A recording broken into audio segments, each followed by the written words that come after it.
I'm here today to let you know that 2024 should not be a year where we get hung up on party politics, where one-issue disagreements, or picking our leaders based on how long they've been in the U.S. Senate, or how many speeches they give each year.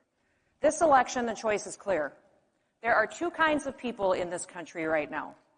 There are people who love America, and there are those who hate America.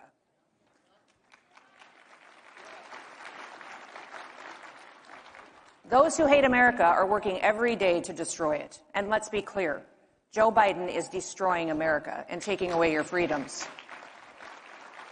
We can't just sit around complaining about it anymore. We need to do more. You know, I was recently asked an interesting question by a group that I had the chance to speak to. It was a leadership class, and they asked me a question from the audience and said, Governor Noem, how do you make your hard decisions? And I thought about it for a minute, and then I just said, you know what? It isn't hard. It's easy, because I know the foundation that I need to start from with every single decision that I make as governor. I went on to tell them a little bit about how when I first started to run for governor of our state, it was clear that it was going to be a very different race than I had ever run before. It was showing up in my polling that it was going to be an issue that I was a woman. Now, South Dakota had seen women lead before, of course, in business and in our state legislature and in Congress, but we had never had a female governor before. We'd never had a woman as the CEO of our state. It was a new idea. Now, I had spent my entire life in a man's world.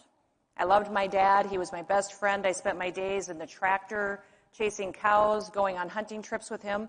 I was usually one of the very few women driving semis, hauling grain, showing up at farm policy meetings, serving in leadership in our state legislature, and even during my time in Congress, I was one of just a couple of women on the leadership team making decisions on policy there. It was normal for me to be one of the few women in the room, and it was nothing out of the ordinary. But I remember the day that I was actually being sworn in to office as the first female governor of South Dakota. And much of that ceremony that day was dedicated to the historical nature of that event.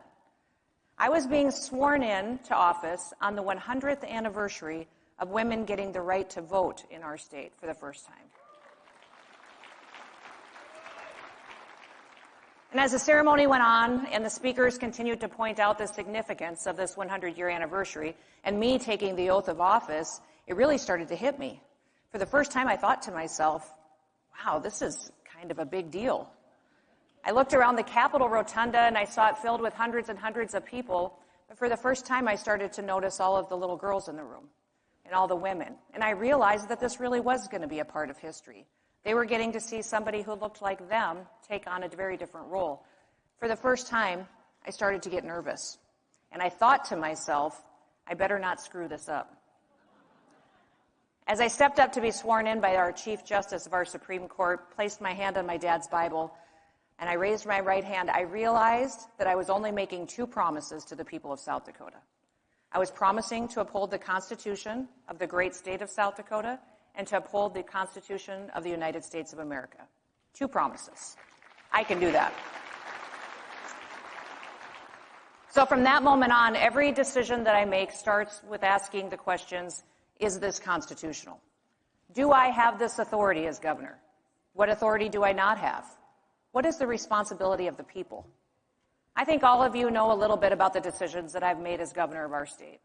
The last several years, we saw government leaders in other states use fear to control people.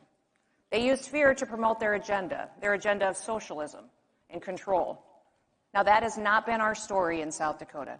They took away, in other places, people's freedom of assembly. They took away their freedom of religion and their freedom of speech. And now they are threatening our state's rights to protect our people. Now, I was the only governor in this country who never once closed a single business.